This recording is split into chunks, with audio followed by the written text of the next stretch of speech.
Okay, guys, I'll admit it. This time, I was actually late, okay?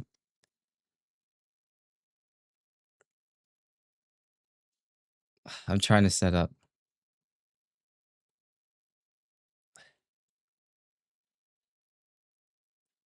Now the window captured. Like, the OBS is being really weird.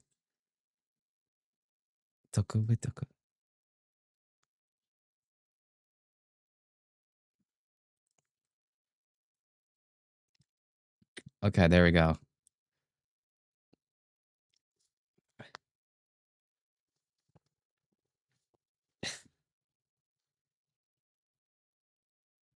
That was weird.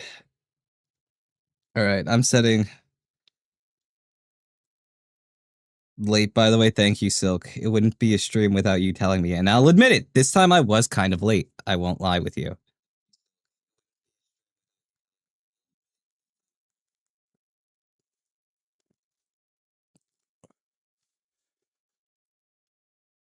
But yeah. Uh all right, so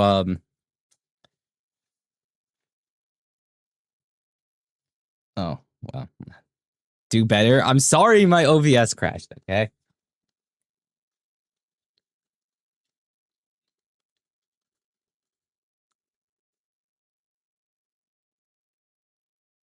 Okay.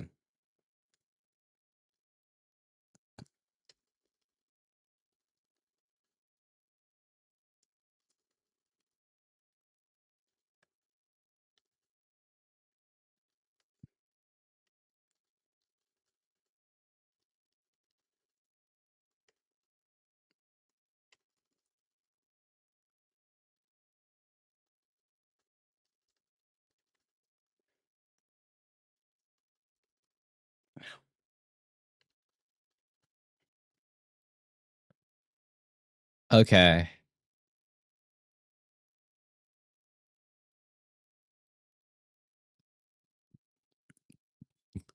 So this is going to be how the tier list goes, or how it's going to be organized.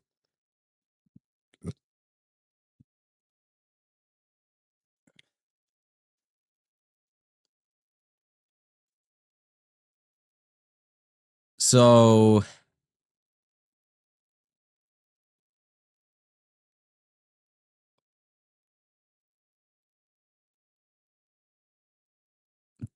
starting off with dandadan. So I would say probably with dandadan, I would say that like I watched it consistently.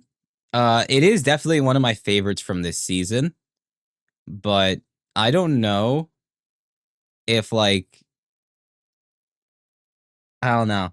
Like Dandadan's one of those shows that I really like, but I don't quite love it, if that makes sense. Like there's so many good things about Dandadan, and I think like one example is the cast. I think the cast of characters are very interesting.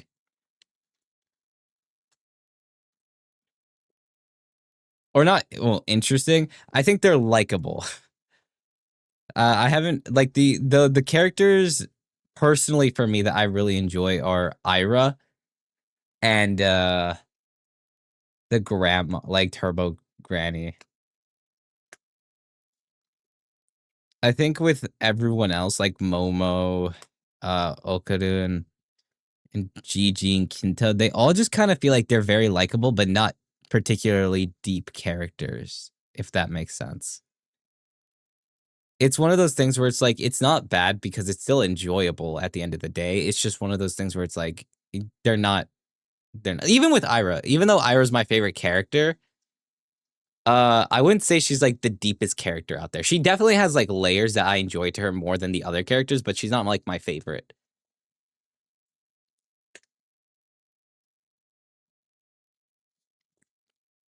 I'm trying to think what else came out in like season 2.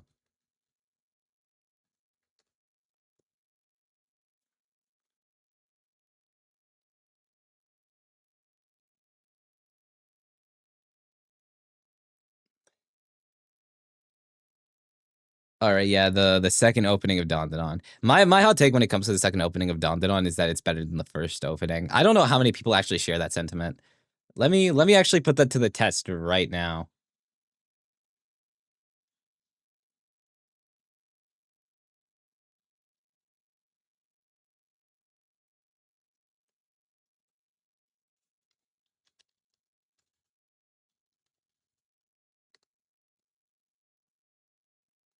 Images.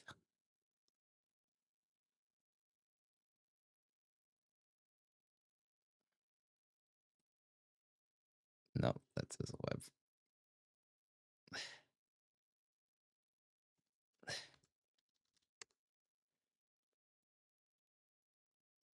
Whoops.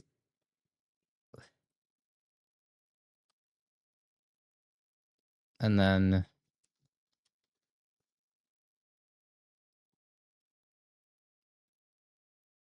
oh, but why the fuck did Jujutsu Kaisen?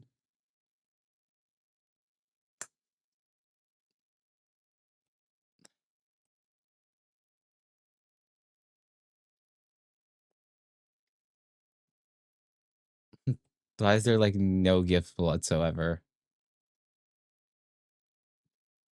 Okay, sure.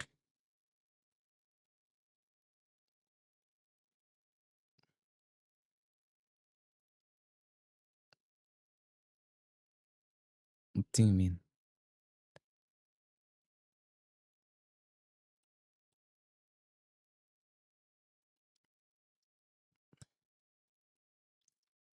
What? Are you serious? Does the other image I picked at least work?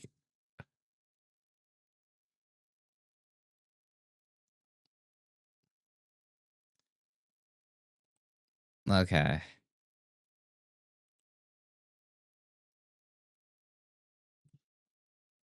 So I guess I just need to find an image of opening one.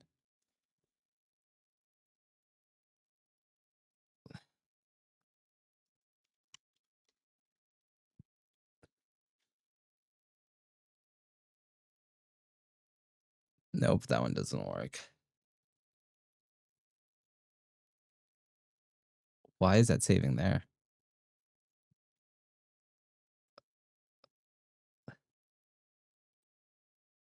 Can I use a JPEG image? Does it allow me to do that? If it can, then this will work, but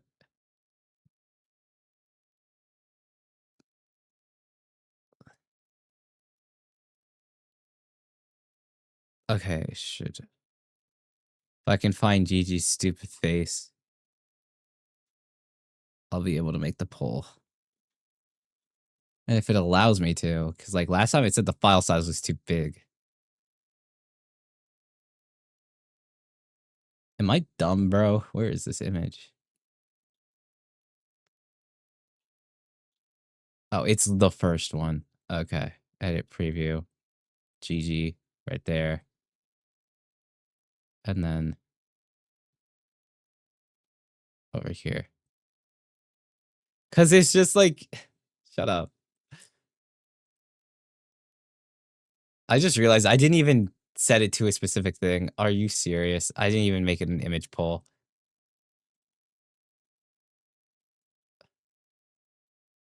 Did I also not even set the title? Okay.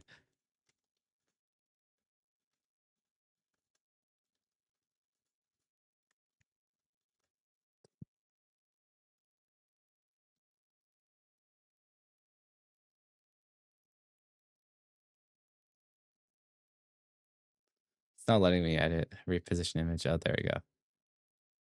I've never done this on desktop, bro. Most of the polls I set up are on my phone. All right, post.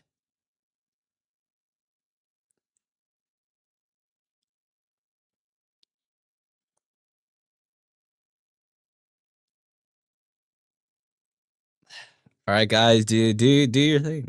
Do your thing. But yeah, I did finish it. Like I kept up with it. I think like I think season 1 cut off at a very, like, random point, but it did also leave room for interest within the Evil Eye arc, which is what made it, like, an interesting start. I think that at first going into season 2, I did not really like Gigi that much. I won't lie. I was one of those people that did not mess with him. But seeing how he handled Evil Eye and like how determined he was to like protect Evil Eye, that was something that I didn't expect from Gigi. Or not that I didn't expect. It was something that just changed my opinion on him. And so I like Gigi and I really like the moment with the rock band. Uh my biggest concern after Kinta is how fast they introduce new members into the cast. Cause after Evil Eye, uh it was or like after yeah, it was just Gigi being part of the team and then it was Kinta. I really liked that they took time to flesh out Ira and Okudun's relationship a bit more. That was very well appreciated with the that was probably my favorite fight in dandadan so far with like the Mozart and other like classical musicians. I thought that it was very unique.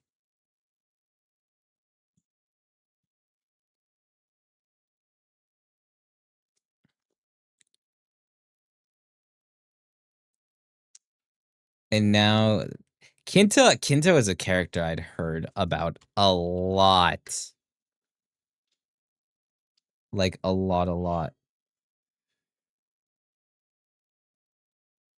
I didn't really know what to expect. I thought he was gonna be like a funny character. Like if it was to the point that people were backing him as the GOAT, then like I was just waiting to see what Kinta was about. That was how it was for me. So far I do think that I do like Kinta, but it's one of those things where I don't love Kinta. I like him, don't love him quite yet. But he is entertaining for sure. I don't know how people feel about him, like genuinely feel about him, but I did like Kenta. I don't know what this is about.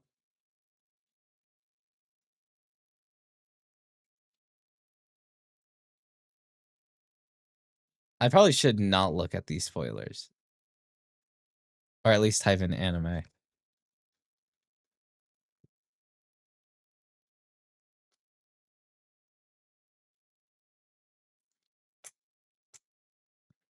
I love this fucking image, bro.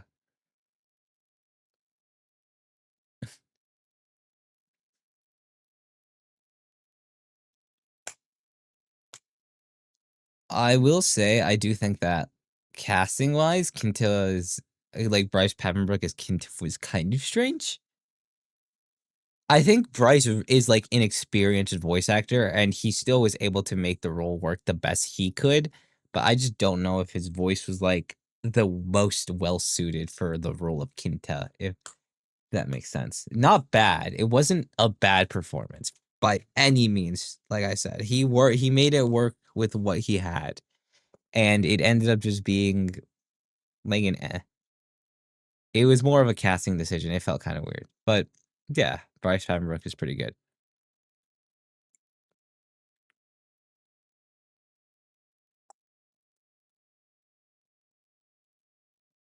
All right, now we move on to Takupi's original sin.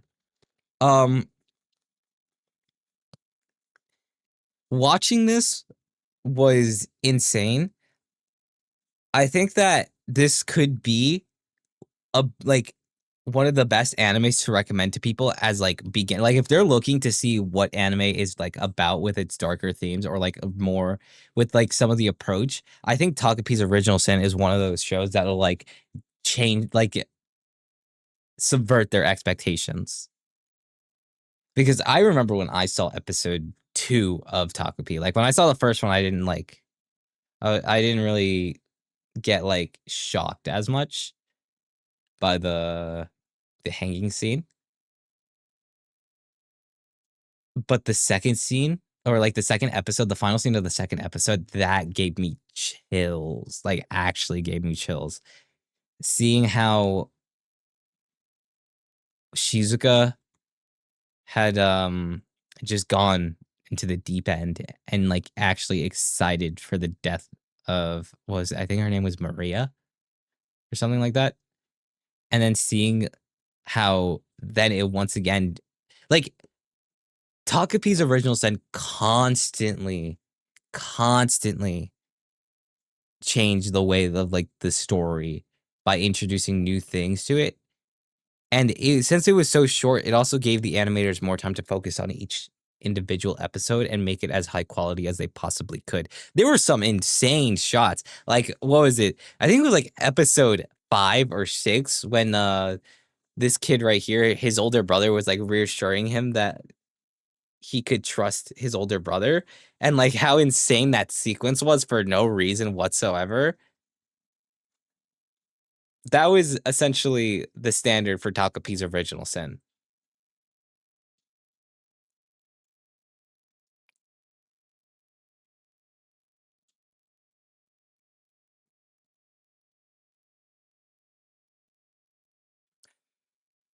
Uh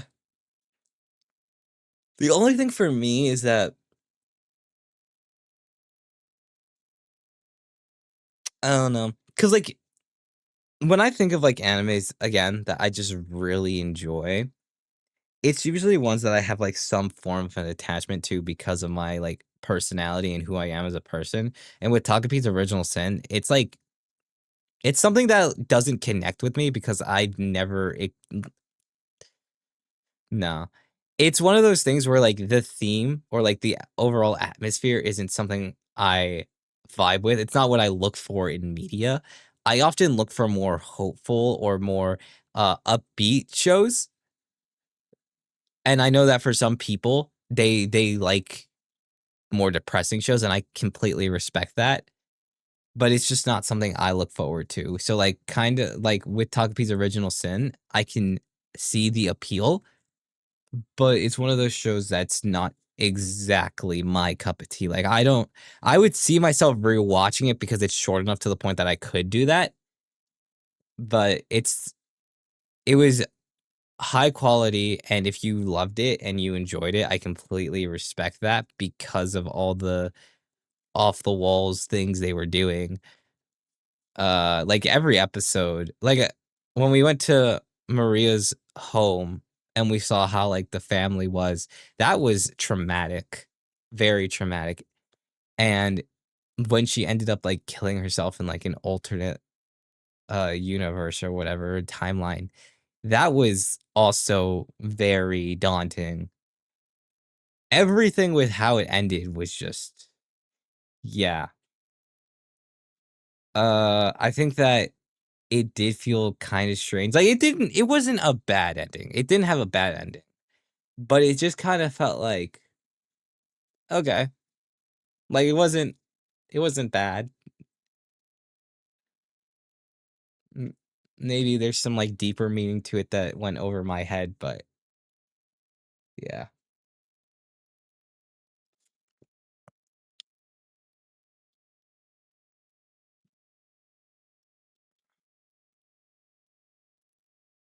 I feel like I should add another row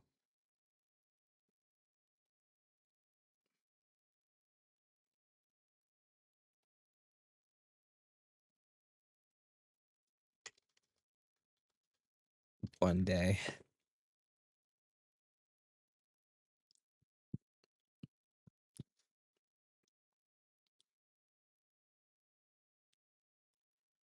And the only reason I make that tier is because I wanna watch Grand Blue. For me, Grand Blue is, like, kinda getting to the point where it's a bit longer in length with I think maybe I'm tripping, maybe it's 24, maybe I think maybe it's 24 episodes.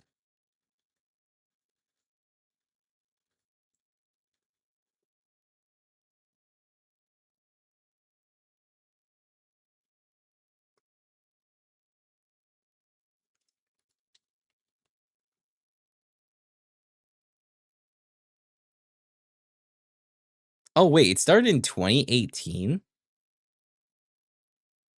Why did I think this came out in 2020, like, in the 2020s?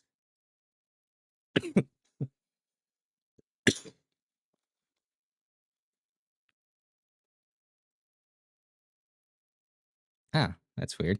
Well, yeah, I wanna get around to watching Grand Blue. I haven't been able to do it, unfortunately, but it is something I've heard is very funny, and I do enjoy a lot of comedy within my animes, or with my anime. So I think that Grand Blue is definitely on the list. Next up, I'm skipping around so I don't just like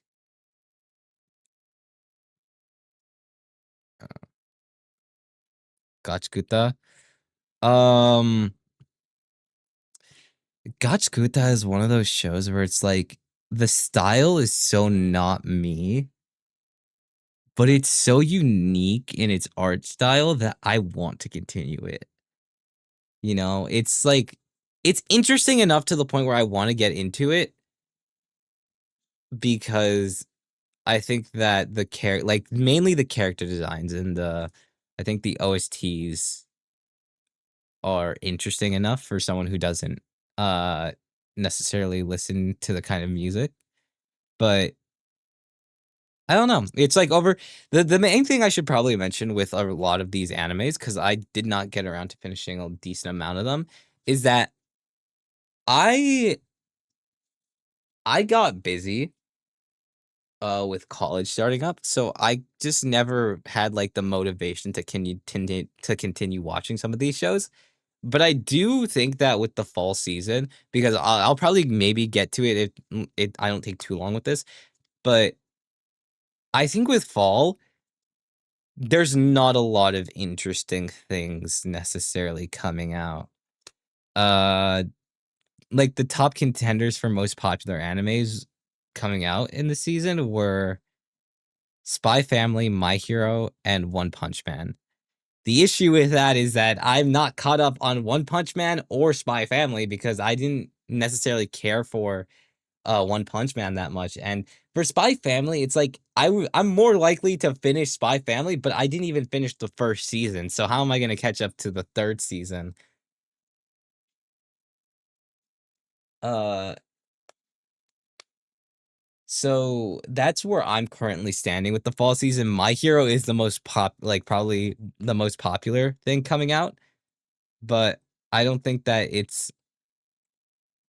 My Hero would be one of those shows where it's like it's up there on my list, but it wouldn't be like my favorite. But I do think that with the finale, there are going to be some pretty high moments. Like I loved the fight last season with Midoriya channeling every power he had from All for was it All for no One for All.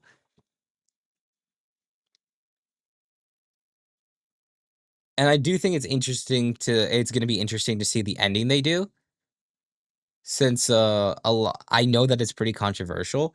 I personally For me, I didn't read the manga, but for me personally, based off what I saw in the final chapter, I don't think the ending is as bad as everyone says it is. Because everyone says that Midoriya ended up like being ditched by everyone there, which doesn't necessarily it sounds like cherry picking because like they end up giving him a new suit to become a hero. Like you don't do that for someone that you just forgot about. And I think that But even then, that's not even the point.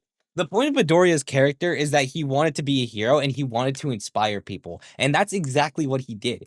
Being a hero isn't about the title or being the number one hero. That was never the point. At least for Midoriya's character. Sure, that was like what he was destined to do, but that wasn't his goal. His goal was, like I said, to ensure that the future generation would have a chance to also or like to just be a role model. That was it. He wanted to bring safety to those around him, to make sure that everyone could be comfortable in their current living situation. That was the point of Midoriya's character, and it was never easy. People always bash on him for that, but it's never easy to be in his position. There was so much writing on him being the carrier of One for All. And so to expect him to be able to handle that without any bit of like uh d- uncertainty and to be fully emotional there is just unrealistic. And that was his journey all the time. And anyone who says that Vigilante Deku should have been like the remaining Deku is just wrong because that's not the point of his character. It was an interesting arc, and I did really enjoy the Vigilante arc because it brought an interesting. It was interesting for Midoriya's character, but I don't think it was a permanent change, something that was worth keeping permanently in any way, shape, or form. And I think especially like and with everything wrapping up with My Hero, it is exciting to see all that. I got severely off topic. But yeah, that essentially fall is not exciting for me. So I have a lot of shows that came out in summer that I watched that I need to finish.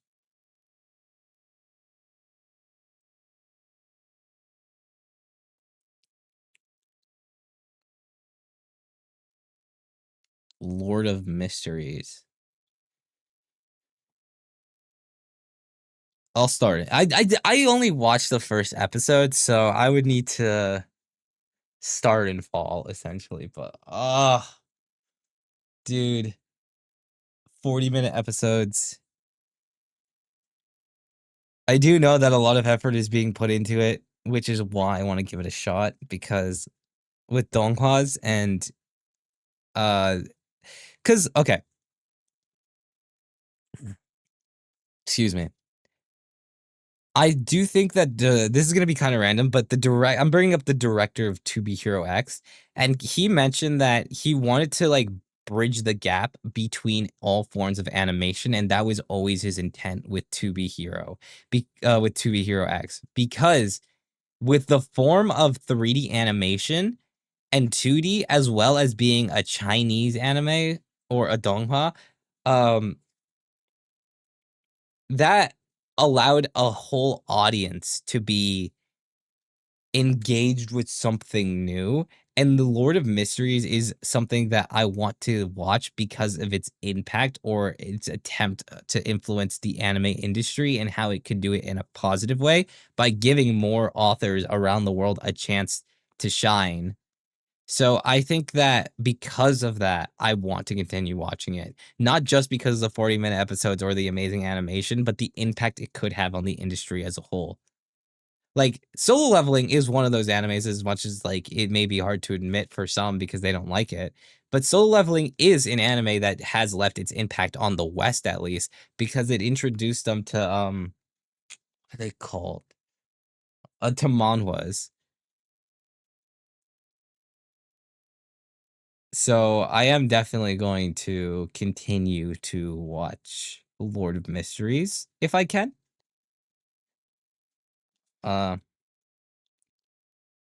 the fuck is this?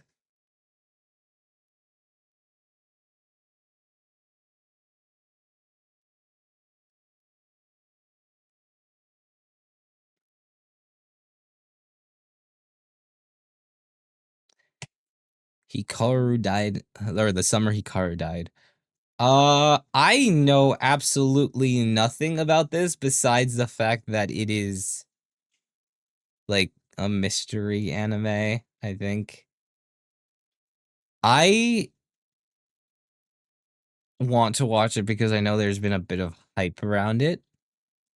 I've been saying the entire season that I was gonna watch it, but I just never got around to it. So I hope that with like all the time in fall, I can finally get around to watching the show.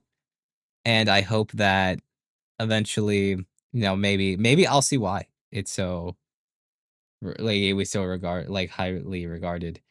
I know that the anime was very popular. I forgot like what was so special about the anime that I think it got like an award or something, or it did something that people took note of.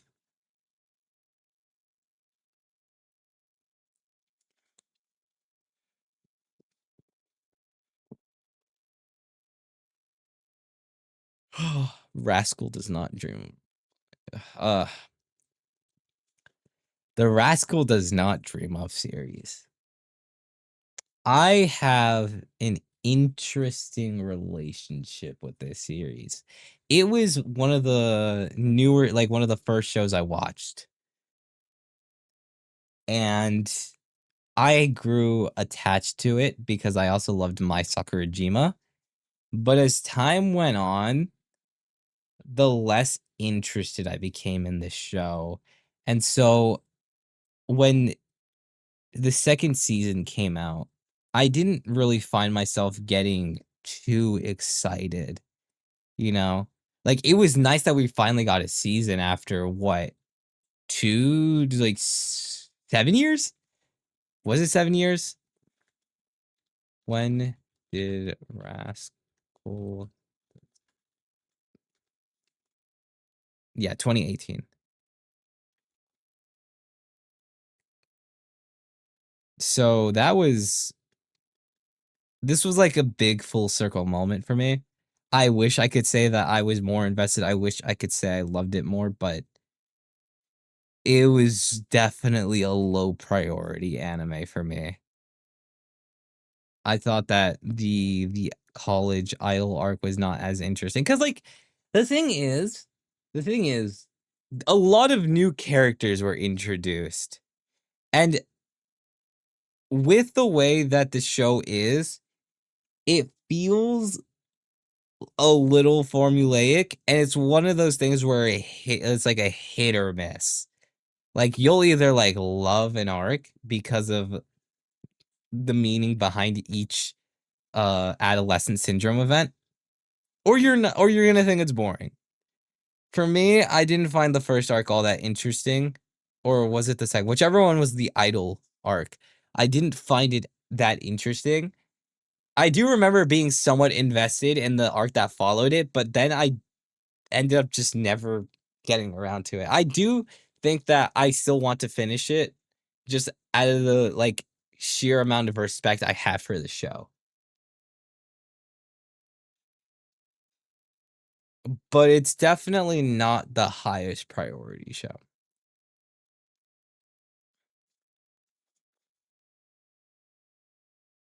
Next up is The Fragrant Flowers Bloom with Dignity. Um, Need to get around to finishing it, but I only have 2 episodes left. It is not the same as, like, Gachikuta where I'm on, like, episode 8. I'm nearly done with Fragrant Flowers, and I intend to finish it very soon. Uh, this anime it's been very nice. It's put a smile on my face a lot, which is I knew that was gonna happen because a lot of people did talk about how very, like, wholesome. Uh, I like this relationship because with Waguri and Rintaro, it was so nice to see a manga where these people were just, like, not idiots. Like, they could actually solve the problems they had, and their friends weren't dense either. Like, the friends, like, what is it? Subaru in, like, the episode I'm in for Waguri's birthday came in clutch. Came in clutch telling Rintaro about the birthday. And that's such a bestie moment right there. Like, and I appreciate that a lot with the setting up, but also just like how much these people love and respect each other. Uh I think that going into the show, I definitely had higher expect or not higher. I definitely had high expectations, and I do think it did end up meeting those expectations.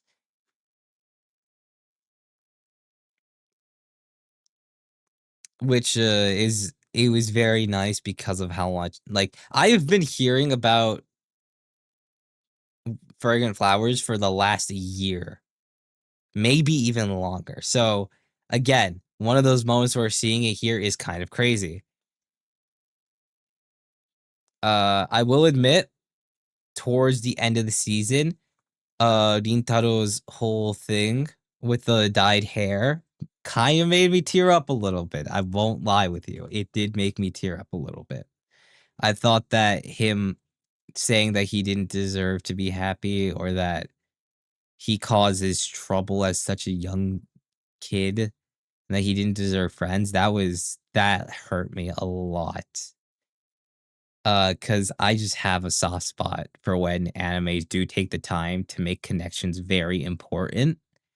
It's why Kaguya-sama is my like, 2nd favorite of all time, or just, like, favorite tied with Oshinoko on a good day, and I just love that a lot because I feel like it is something that gets neglected a lot in shows, and I feel that it really having good synergy between the cast of characters really does help build enjoyment. So, to see how well Rintaro gets along with his friends and all the different things that like, I remember seeing the episode where they were like, "Wow," or like, what was I think his name was, I think it was Sora, right? Black-haired guy? Sora, Fragrant.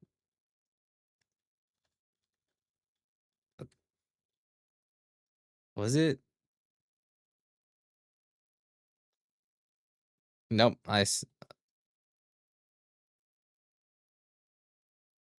yeah, I got it wrong. I thought his name was oh, it's Saku. Fuck. I don't know why I thought it was Sora. Saku, yeah. I thought it was very one of the more interesting subplots was when Rintaro was hiding his relationship with Wagiri, but seeing seeing Saku kind of actually feel betrayed by the fact that his own like best friend couldn't trust them. That was like a real feeling, you know, like kind of getting upset that someone that you care about a lot doesn't trust you. That was, that was unique, you know? And I think that, like, in general, a lot of the relationship issues, whether it's friendship-wise or actual, like, romance-wise, it handles it in a unique enough perspective to the point that you look at it, and you wish the best for every character, and when you get that result, it's so satisfying.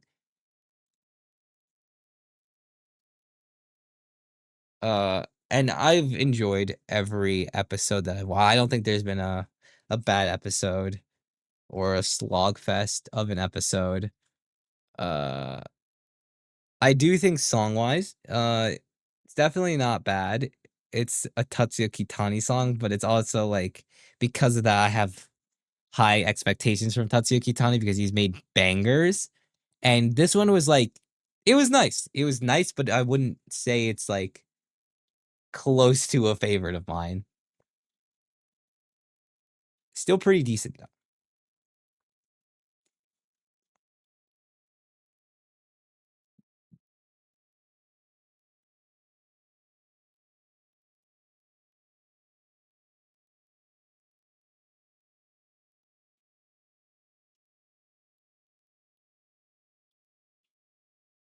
Let's see.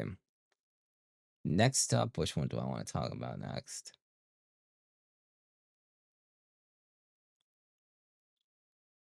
God, how badly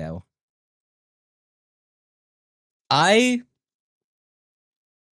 don't know if I wanna watch I am not and for me, it's hard for me to justify wanting to watch Rent a Girlfriend over, like, these 3 shows. Maybe one day I'll get around to when like, watching it,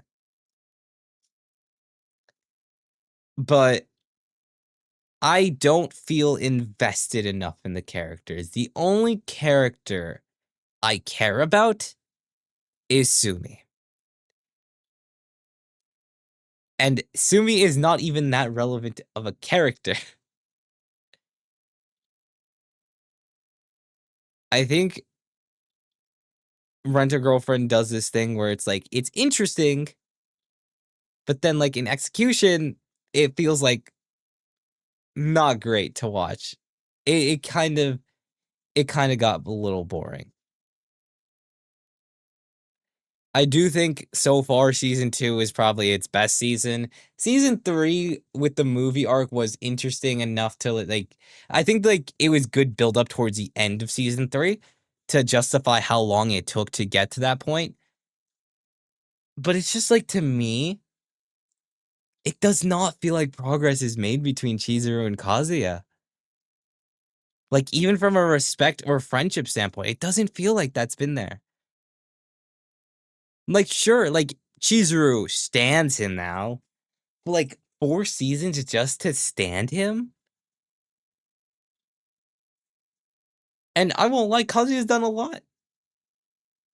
And to me, it's just like seeing the relationship between Chizuru and Kazuya. I'm not rooting for that. I'm not rooting for it at all. It's toxic. Like Kazuya constantly chases after this one girl because he thinks it's the only way he can be happy, but that's not true. It's really not. Like when you like take a step back and you think, maybe it's not this one single girl that'll like end all your like loneliness. There are other people and other ways to do it. You're just not like opening your eyes enough to realize that that other way is there. And trying to like idolize Chizuru as like this goddess or like his one true love. It's so annoying because it's not. I know I shouldn't be like enforcing my personal biases into this character, but there are just so many other people that he could like talk to or like be surrounded with. And I feel like with the friendships and all that other stuff, it gets neglected just for the Chizuru storyline. And I don't think that is the best way to approach this because it really just makes him look desperate. And I don't like that, you know? And I know it's just gonna go on like this season after season after season until we make it to the end of the manga. Because I don't even know how, but Rent a Girlfriend just like these seasons get pumped out like crazy ever since season 2. Because I remember I was watching Rent a Girlfriend when it was just season 1. And time after time I've seen each season come out back to back to back, like immediately after, and it's insane to me how consistent they are with it. It shows me that there has to be an audience, and not even just a small one, a large enough audience to the point that they produce it constantly. And I find that to be very interesting. Because like I see the concept, I see the vision, I see what Reiji Miyajima was trying to do. But do I say that I love the execution? Not really. And I felt like there were so many interesting, more like way more interesting routes that could have been taken rather than just the dragging out of the Chizuru plotline. And I get that it's a slow burner, but man, it is not one of those things that necessarily feels rewarding. It's not. Like I've never felt like a moment in time where I've been like, I root for Chizuru and Kazuya. Ever. I don't think I've ever rooted for these two to get together.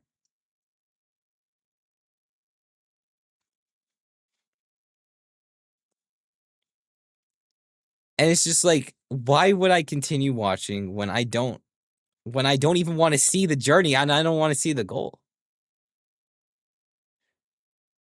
Like for me, Rent a Girlfriend is just like it's just cute girls doing crazy things.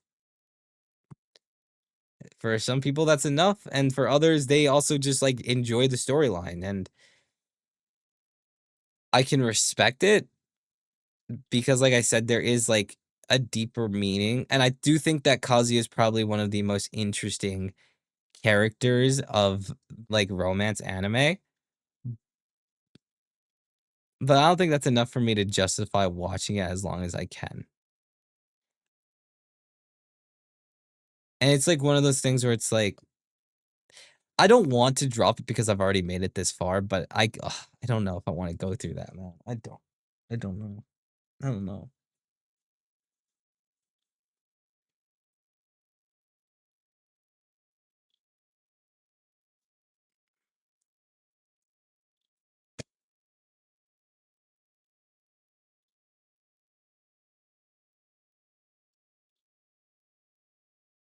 Next up is Bon. Finished. It'd be weird if I didn't. It was an 18-minute short film. Um,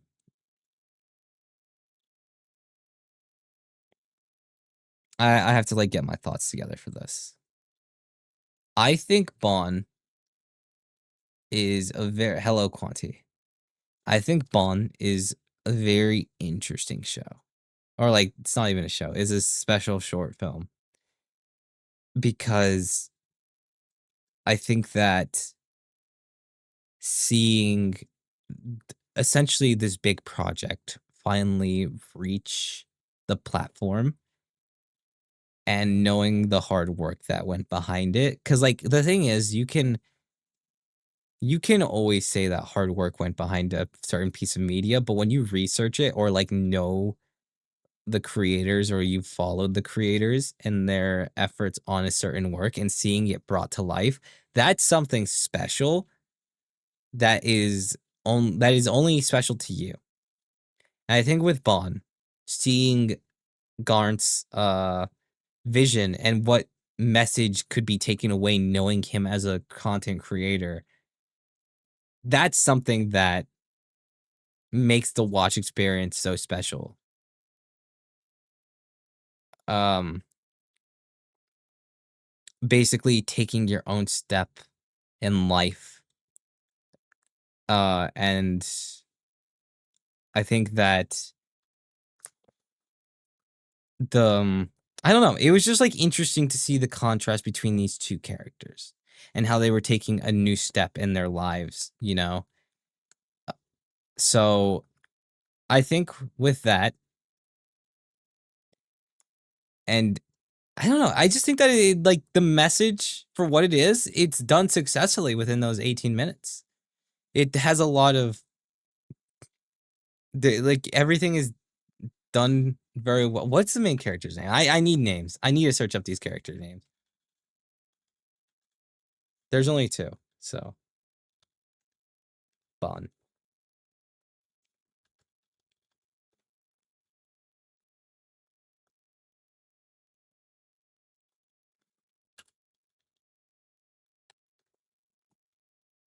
Why is it still constantly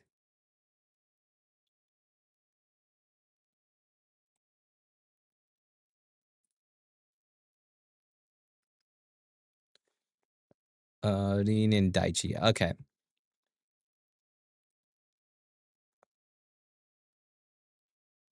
Yeah. I think that the way that everything is portrayed in this film, I do think Nin's um experience is very like it's one of those things where a lot of it is show not tell because that was really all they could do with the short amount of time. So it's like for me it almost feels like I'm insinuating a lot, but I think that seeing how both these characters ended up taking a similar path at different points in their lives. It's a nice message showing that um you know sometimes taking the first step is scary, but it is necessary, and that even if you're doing it, there's always going to be a place for you when you fail. And I think that that is a message that feels very personal. And I think that going into the future with short film projects, knowing that a content creator can make an anime and the boundaries that are being pushed with it, it is very special.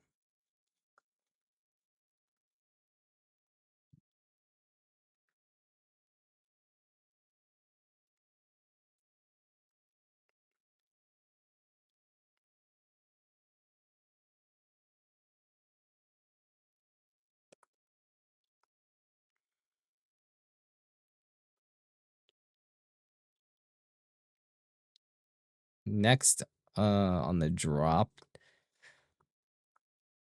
I don't, eh, I don't know if I'd put it in drop, but like might have to. Cause to me, I found like these two to be interesting, and then it just became a whole harem anime once this girl got introduced, and I'm like, guys, are we being serious right now? It was I thought that the contrast between what is her name? No way.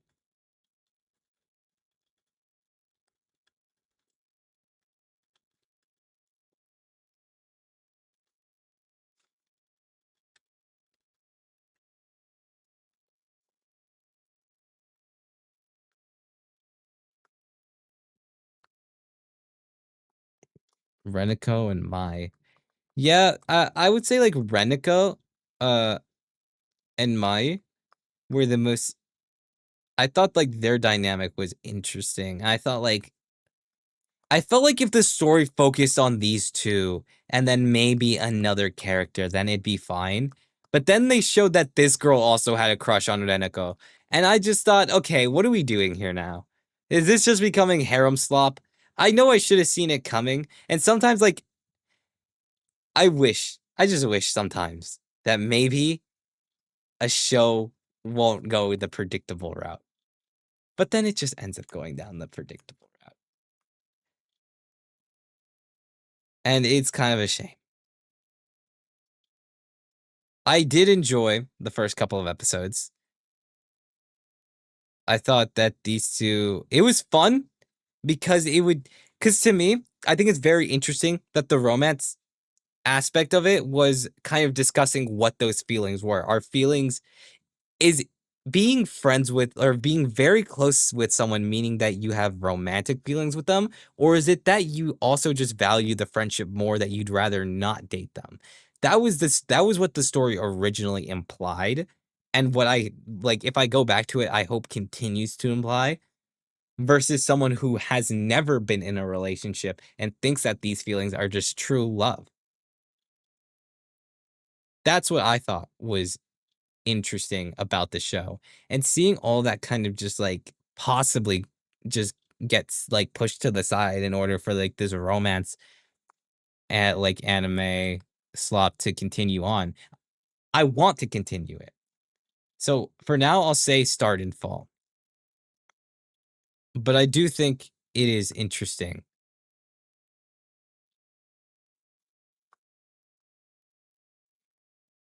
We'll do a big boy right now. We'll do to be hero. No, not to be hero X. I have too much to say to let that go on. We'll do dress up darling. Ooh boy, dress up darling. Dress up darling. I cannot believe it has been as long as it has for season 2. And it was worth the wait.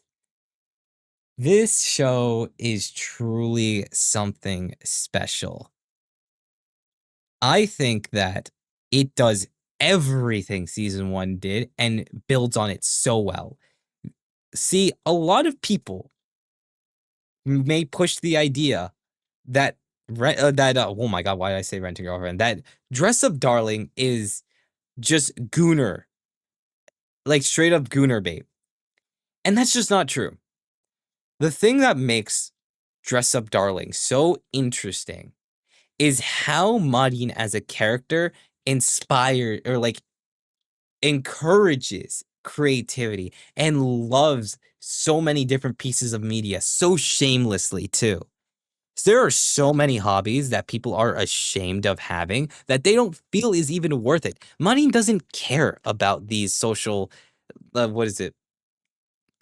Trying to think of the word. I guess norms would be one, but it's not the word I'm looking for. Social norms. She just loves everything she does unapologetically, and that is so admirable. And that is why she has been a character that has never left has never left the public eye, because that feeling of inspiration you get from watching her cosplay never leaves your like it never leaves you when you watch it, because what she does is so special. It really is so special. And I think that a lot of people undermine this by calling Dress Up Darling a gooner anime. And I think that even Gojo as a character, he is I think Gojo is probably the perfect example of a man who Marin would fall in love with. It is not random. It is not fate. This man, Gojo, is absolutely boyfriend material. Okay? Let's get one thing straight. Gojo is boyfriend material. That is not up for debate. If you think otherwise, you're wrong.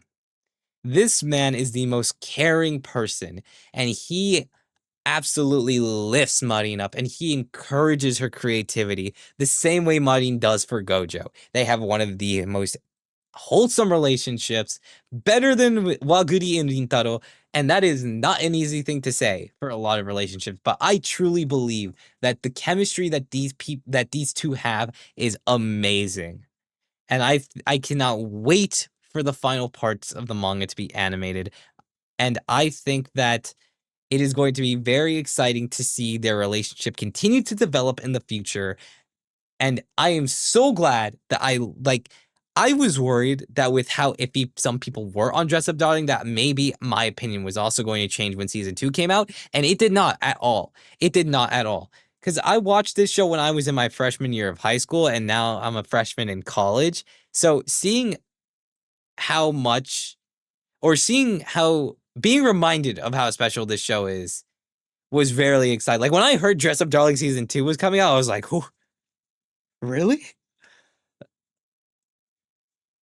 So yes, Maureen is an amazing character. You cannot tell me otherwise because she's truly just an inspiration. Like even in what was it, like episode 5 when we had like that one cross dresser and she like didn't even blink an eye. Or the idea of Gojo crossplay, like cross dressing, didn't weird her out in like the slightest. So if it doesn't hurt, and I kind of said this before, but being unapologetically yourself is the best thing you can do. And I think that is the message that Dress Up Darling gets across. And I think it's very important that people remember that. Next up, Kaiju number 8. It's in the same tier. I do think with a lot of the events that are happening in Kaiju number 8, is definitely spicing up a little bit. Uh I think Kaiju number 8 is interesting because it has like Western involvement with its like songs and with like the opening and ending songs. Or no, I think the first song was sung by like someone a Brit.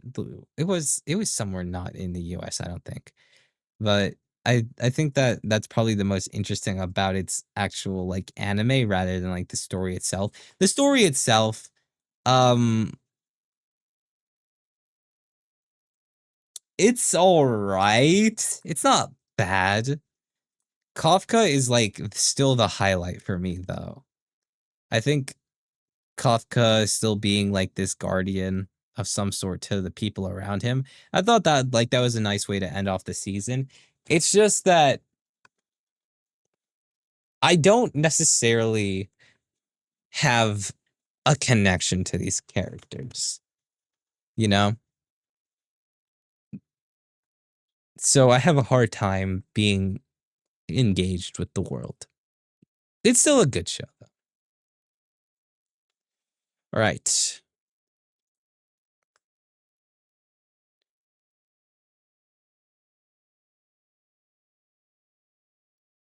Trying to see. Let me just move up the animes I'm going to talk about.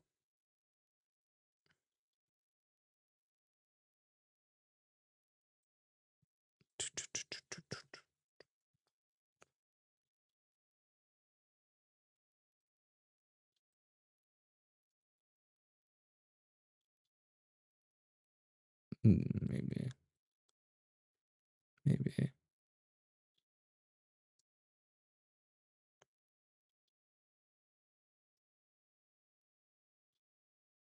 I can't believe this got another season.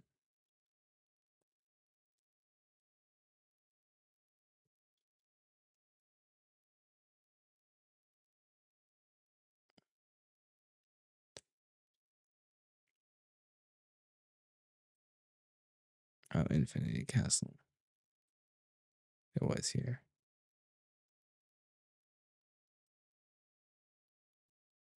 Okay. Damn, it seems like this is we definitely have a lot of time. I was worried that I might have to actually speed some of these up. Okay.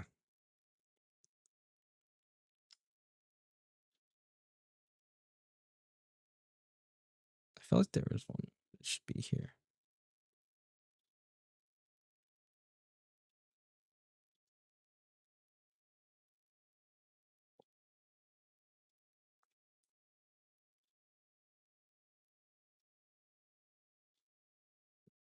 Okay. We'll do Watch Start and Fall. Chainsaw Man is another thing. Like, I'm pretty sure Dress Up Darling and Chainsaw Man came out the same year, and they're both getting their sequels the same time. I think that genuinely, and I'll just move this up right here as we talk about it. I think that the Reze movie for that'll come out later this month is going to be better than Infinity Castle, like first movie. For me, Infinity Castle, it's going to be hard because I thought, and I've said this before, I think that the first movie of Demon Slayer's Infinity Castle was the peak of Demon Slayer. I think that that was the moment I was the most invested in the story, so I was excited to see this movie. Now, the two other movies coming up, I don't know if I'm as excited for that. I won't lie with you, especially with the tariffs. If you guys don't know about it, Trump in America put 100% tariffs on foreign movies, meaning that, um, man, you need to watch it. Yeah, you should watch Dress Up Darling. It is very good. But yeah, no. With Trump's tariffs, every foreign movie that's going to be touching theaters is gonna be basically double the price. So that's not good. So with hopefully with time those tariffs fade away, but we'll see what happens. I think Infinity Castle, the thing is with Demon Slayer and its storytelling, it is very simple in the way it tells its story. Akaza being the exception to that rule. I think Akaza is definitely the most redeemable demon out of all of the ones in the group. Uh, but even then, I think like my issue with Demon Slayer, and it's like I can't necessarily fault it because at the end of the day, it is meant to be simple. But even then, like other shows that are like meant for like kids or whatever have touched on darker themes. And I think with Demon Slayer, the fact that like all the demons are seen in almost a sympathetic light is kind of crazy to me. Because they do bad things, like very bad things. And most of them just choose to do it. Like, sure, Akaza didn't choose to be a demon, but he still killed all those people, you know? And I think it's nice to sympathize for the enemy, but like I don't know, it's just strange. And the way they do it is like very repetitive because it's just the same things over and over again. Besides the second fight didn't do that, and that was probably the best. I guess with that in mind, it was like the second best fight story wise. But damn, Doma and Shinobu was like that was a pretty good fight. Like they the movie improves drastically on the manga. It's not even like if you put the panels literally side by side, you would see the difference. And with Chainsaw Man, it's just like this is gonna be a big this arc has probably been in development for 3 years. And so to see Chainsaw Man finally come back in its anime form with the more what is it, the more honest to manga style, I think that It's interesting. I do think that the direction that the first director of season one did was also very good. I know that a lot of people had iffy feeling towards it, and he ended up not being credited or something like that. And I think that's very unfair because the direction for Chainsaw Man season one was actually very good.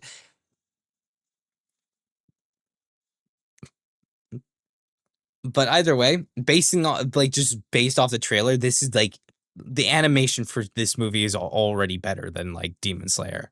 Like Demon Slayer has like nice visual effects, but the actual animation itself, like the animation overall, like taking the entire show into account, is pretty. It's still good. It's still good, just not to the same level that everyone makes it out. You know, like there were some but like the movie is different. The movie had some moments. Like every time the background got animated, I would get chills, bro. That is like the original scene they added with Akaza just moving all the buildings and like fighting Giyu. That was peak. I won't lie. That was so peak. The only reason why I left the theater with a little bit of a bitter taste in my mouth was that this is like it felt like this was like the new standard. Like when a big arc comes up, they put it into a movie form, and it's gonna lose its magic eventually. Like with the Reize and even the Mugen Train arc, it was forgivable because those were shorter arcs instead of like putting those arcs into a season and then having an unfinished thing. That's how I felt about it. Like something like the hidden inventory arc could have been a movie. I mean, they did end up doing that, but it was a recap, and that was stupid. Not my point. Yeah.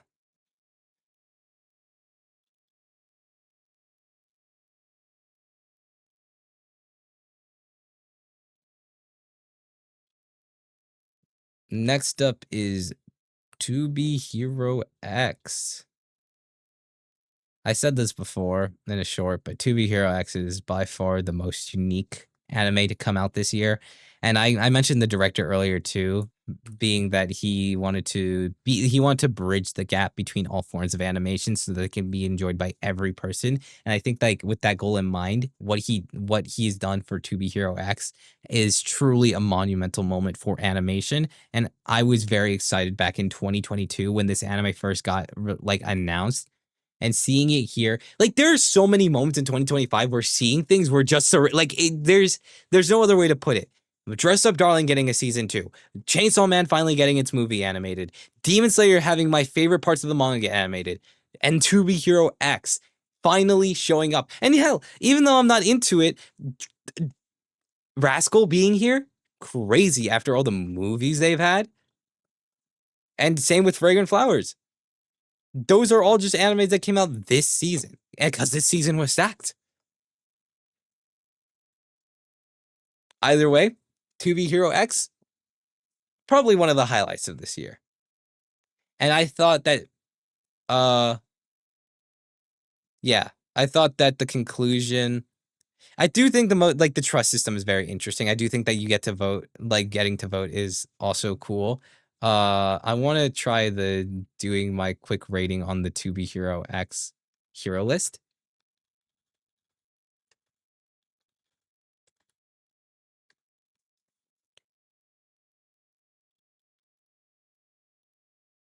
Okay, Linling S tier, X A tier, C tier, C tier, A tier. Honestly, maybe C tier, B tier, C tier, below Queen, Ahu,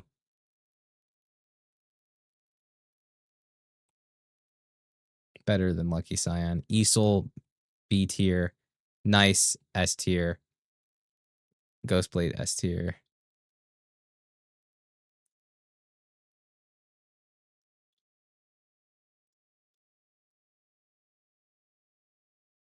I think this feels right.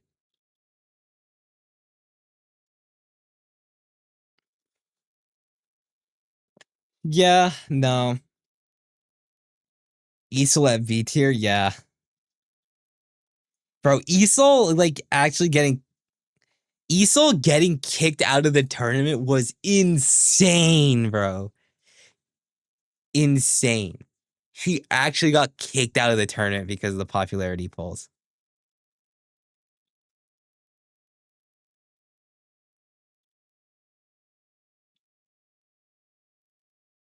I actually finished a lot more than I thought I did. It's just that I didn't get to a lot more. Sakamoto Days. Sakamoto Days. It's just one of those feel good shows. Like I can't explain it more than that. It's just a feel good show. You know, like when people are dying, it's for the sake of love and marriage. You know, Akaza did the same thing. But yeah. I feel like with Sakamoto Days, the reason I don't have it as like a favorite, but I do really like it, is that it has a lot of building up. And I think that it hasn't had like one of those big moments for me. Slur getting introduced is definitely a big moment, but it's like he hasn't done anything yet to grapple my attention. But I do think it is very possible for me to like Sakamoto Days more once we get further in and we see Slur. So yeah, Sakamoto Days did end up finishing. Get around to it in fall. These two I just like I've heard about and they sound interesting enough to me.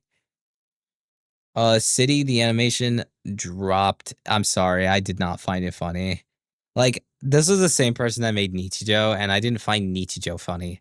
I think that's like a pretty hot take, but I tried to get through Nichijou. I really did. I could not tell you like most jokes from that show unless it was popular, but I got through like 8 episodes before I dropped Nichijou. With City, the animation, I got through one. I was like, bro, I can't do this. It wasn't funny to me. But something that was funny was Witch Watch. I love Witch Watch. Witch Watch is so underrated. Like, I thought it would get more popularity with how much of a banger its opening was, but no one talked about it really. Like, I didn't see a lot of people talking about Witch Watch, and that's kind of a shame because Witch Watch is pretty fire. The romance is also really good between these two. I do think that it's one of the more interesting romances in a comedy from what I remember, or just even like romances in general. I really like the way that these two are just friends with each other and they respect each other a lot. Well, she has a crush on him, but at the end of the day, they both care for each other a lot. And I think that's the issue with a lot of romance animes when it's like, oh yeah, these two people just happen to meet each other by fate. But then what happens when you have two childhood friends that actually like each other? No way. And it leads to like a lot of interesting things.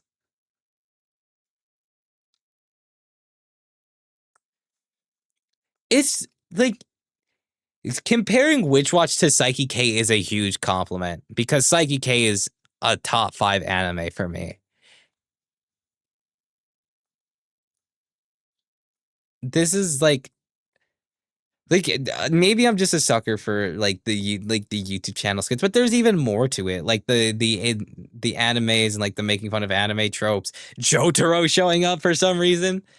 Uh there were a lot of anime references in the first couple of chapters, and I was worried that was going to be like the main humor for the show. But no, it ended up being like actually funny. The yeah, no, Watch Me, the opening is so good. Like one of the best openings of this year. And last but not least, detectives these days are crazy. This was just it was just bizarre. That's literally the only the way I could describe it. Like JoJo's like bizarre. Like I found the humor to be very funny with it had like this feeling where Mashiro, the main girl, would do some crazy like she would just be out of pocket. And that was like that it got to me. You know, like I could see the humor not hitting for everybody, but I found it to be very enjoyable. Like in the final episode to save, like I'll tell you one thing in like the final episode, in order to try and save their company, they made like they tried to make boob mouse pads and it was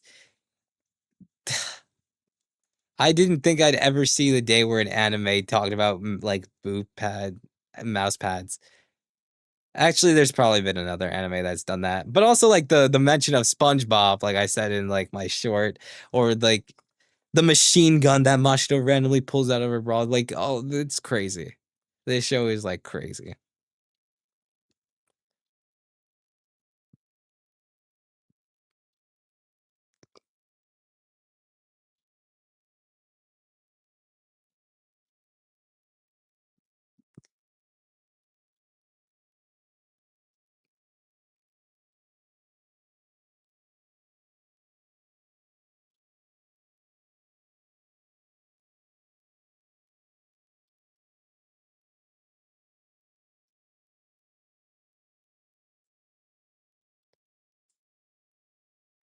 Mm,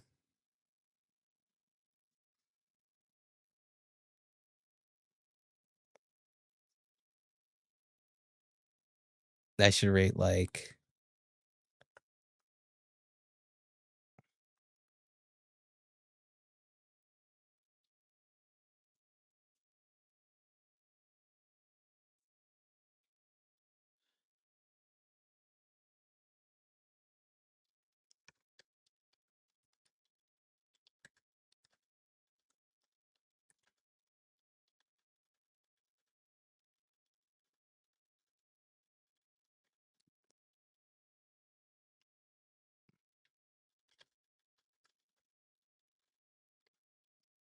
hold up. I'm being invited to something?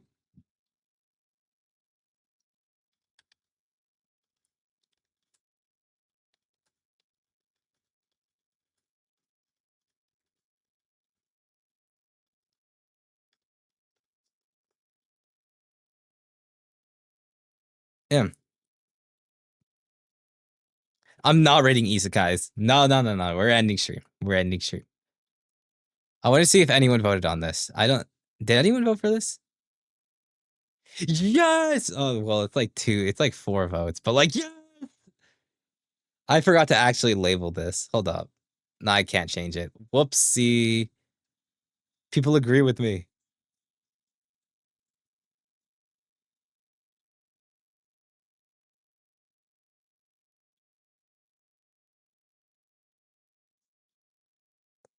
Out of curiosity, have you watched? I forgot I did this. Damn, bro, that's crazy. 60% saying no.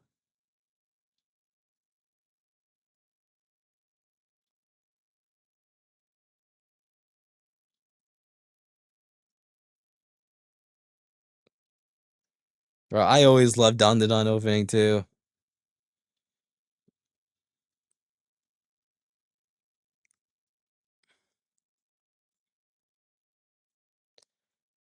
Well, all right. That is the end stream. Thank you guys for showing up.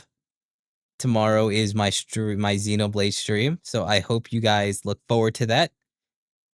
Oh, Quanti with his last second intermissions again.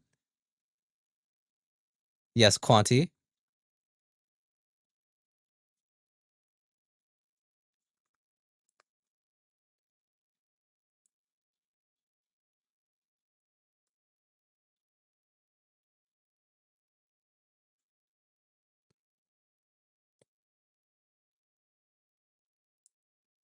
Oh, well, he's not saying anything. Goodbye, guys. Oh, when is the Rent a Girlfriend season ranking and character tier list coming? If people really ask for it, then I'll do it, but I don't think that's happening. At least not soon. But we'll see. We'll see. All right.